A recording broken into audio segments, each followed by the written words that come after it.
Welcome to Montalcino, land of Brunello. I'm Isabella Dusi for Web Vision Italy. Winding through the hills of Tuscany, watching the farmhouses slide by one after the other, olive groves, vineyards, you arrive finally at the gates of Montalcino. There are many people who arrive in Montalcino, of course, searching for our great wine, BrunelloDiMontalcino.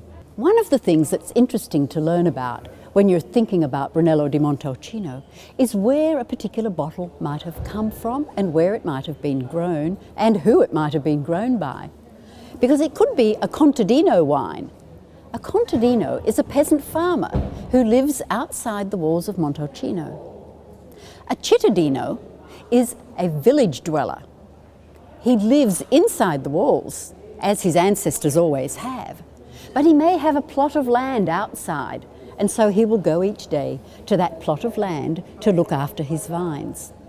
And of course we have wine made by the nobles. The nobles live in the villas and castles out in the countryside. In the piazza of Montalcino, you'll find Enoteca Pierangioli. Here we have a wonderful display of BrunelloDiMontalcino, something like 250 different labels. I've selected 4 to show you the 4 zones in which BrunelloDiMontalcino is grown. The first one over here is grown by Count Costanti.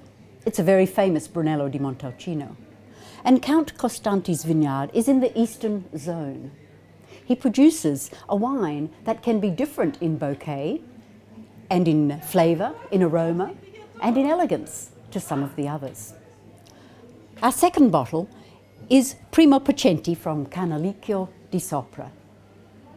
Primo Pocenti is a contadino wine grower.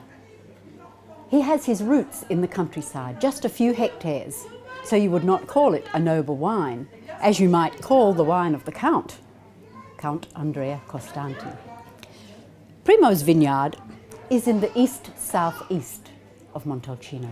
It is a different tasting Brunello, even though these 2 Brunellos are made in exactly the same way. The third zone is a San Carlo. We call him Maghino for short, which means the magician. The magician, Maghino, is a cittadino. He lives within the walls of Montalcino, but has a small farm out in the countryside where he grows his Brunello.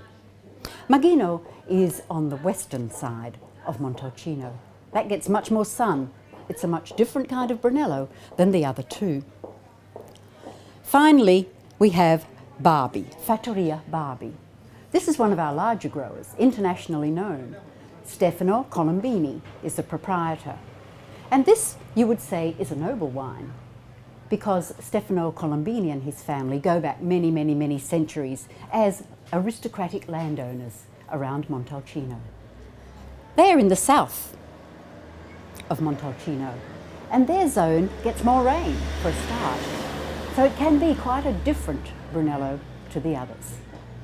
So here we have 4 different zones where Brunello is grown, and each of those zones will give you an alternative choice in aroma, bouquet, flavour, longevity, structure, complexity, and all the things that Brunello is famous for. So now we're leaving Enoteca Pierangioli. I think it's time that we went to enjoy a glass of fine BrunelloDiMontalcino. We're going to enjoy a glass of BrunelloDiMontalcino at Caffè Enoteca Il Leccio. Il Leccio, the emblem, is the oak tree, because Montalcino, when it was first settled in the 700s, was covered by a canopy of oak trees. So Il Leccio is a really Montalcinese name. Let's see who's inside today, and we'll enjoy a glass of BrunelloDiMontalcino.